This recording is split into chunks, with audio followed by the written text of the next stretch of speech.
దగ్గరికి పెట్టుకోండి క్లియర్గా వచ్చి. ఫస్ట్ బట్టలో డిటర్జెంట్ వేసిన తర్వాత ఫస్ట్ పవర్ ఆన్ ఒకసారి చేయండి. టచ్ చేయాలి, కరెక్ట్గా టచ్ చేయండి. పవర్ ఆన్ చేసిన తర్వాత ఇవన్నీ కూడా ప్రోగ్రామ్స్. మీకు వీటిలో ఏ ప్రోగ్రామ్ కావాలో సెలెక్ట్ చేసుకొని start. Power programme start 1 2 3 steps.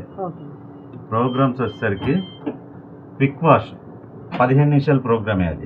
అంటే ఏదన్నా ఫంక్షన్కి వెళ్ళొచ్చి విడిచేసి 2-3 గంటలు వేసుకున్నాయి, పెద్దగా మురుకుండవు కాబట్టి దాంట్లో వేసుకోవచ్చు.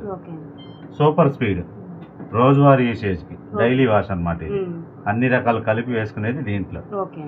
ఇది 39 నిమిషాలు పడుతుంది. కొంచెం మురికి ఎక్కువని అనుకోండి, నానబెట్టే ఆప్షన్ కూడా ఉంటుంది మీకు. ఇదిగోండి, ఇది వీడియో చూపించుకోండి. ఇది పెట్టుకుంటే అరగంట పెరుగుతుంది. అదే నానబెట్టి ఉతికి జాడిచ్చి పిండుతుంది. అది మీరు కావాలనుకుంటే స్టార్ట్ చేయటకు ముందే ఇది పెట్టుకోవాలి. లెస్ మైక్రో ఫైబర్ మక్మల్ క్లాత్స్ ఉంటాయి కదా, అన్ని అవే ఉన్నప్పుడు దాంట్లో వేసుకోవాలి. ఇంటెన్సీ కోల్డ్, ఇది కోల్డ్ వాటర్తో వాష్ చేస్తుంది. అంటే మిగతా అన్నిట్లో 40 degrees హాట్ వాటర్ వస్తుంది. ఇది కోల్డ్ వాష్ అన్నమాట. కలర్ 1200 అనేది RPM. అవి రెండు కూడా మీరు పెట్టే ప్రోగ్రామ్ బట్టి ఆటోమేటిక్గా తీసుకుంటుంది. కూలు డెలికేట్ ఉన్ని బట్టలు లేదా పలచని బట్టలు ఉన్నప్పుడు దీంట్లో బెడ్డింగ్, బెడ్షీట్లు, దుప్పట్లు. కాటను, ఈ కాటన్ అన్ని కాటన్ ఉన్నప్పుడు కాటన్లో వేసుకోవాలి. కాటన్లోనే కొంచెం మురికి ఎక్కువ ఉన్నాయి అయితే ఈ కాటన్లో. సింథటిక్ శారీస్ ఉంటాయి కదండి, అన్నీ సింథటిక్ ఉన్నప్పుడు దీంట్లో. హైజెనిక్ స్టీమ్, ఇందులో మీకు 60 degrees స్టీమ్ వస్తుంది.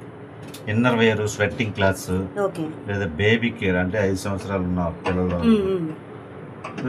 హాస్పిటల్ పేషెంట్ల బట్టలు, అలాంటివన్నీ కూడా దీంట్లో వేసుకోవచ్చు. మీకు ఆ స్టీమ్ వల్ల ఏంటంటే మీకు బ్యాక్టీరియా, ఫంగస్ అంతా కూడా రిమూవ్ అవుతుంది.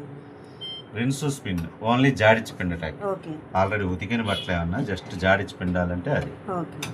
డ్రమ్ క్లీన్, ఈ డ్రమ్ క్లీన్ చేసుకోవటానికి మీరు స్టీల్ ట్యాపుల దగ్గర చూస్తే తెల్లగా పేరుకుపోతా ఉంటుంది, అది పడుతుంది అనమాట స్కేలింగ్ అనేది. మీరు రోజు వాడితే 40 రోజులకు ఒకసారి క్లీన్ చేసుకోవాలి. దానికి క్లీనింగ్ పౌడర్ ఉంటుంది, బట్టలు ఏమి వేయకుండా డైరెక్ట్ ఎంటీ డ్రమ్లో ఒక ప్యాకెట్ క్లీనింగ్ పౌడర్ వేసేసి power drum clean start. Wifi ఉందండి ఇంట్లో? లేదండి. అంటే ఇది వైఫై మోడల్ అండి, మీరు మొబైల్ నుంచి కూడా ఆపరేట్ చేయొచ్చు వైఫై ఉంటే. ఇదిగోండి, ఇది డస్ట్ ఫిల్టర్. దాంట్లో ఊడిపోయిన దారపోగులు, బటన్స్ అలాంటివన్నీ ఇక్కడికి వస్తాయి. 20 daysకి 30 daysకి ఒకసారి క్లీన్ చేసుకుంటూ ఉండాలి. బయట తీసి బ్రష్తో ఇక్కడ అక్కడ క్లీన్ చేసుకొని మళ్ళీ పెట్టేటప్పుడు టైట్గా పెట్టాలండి.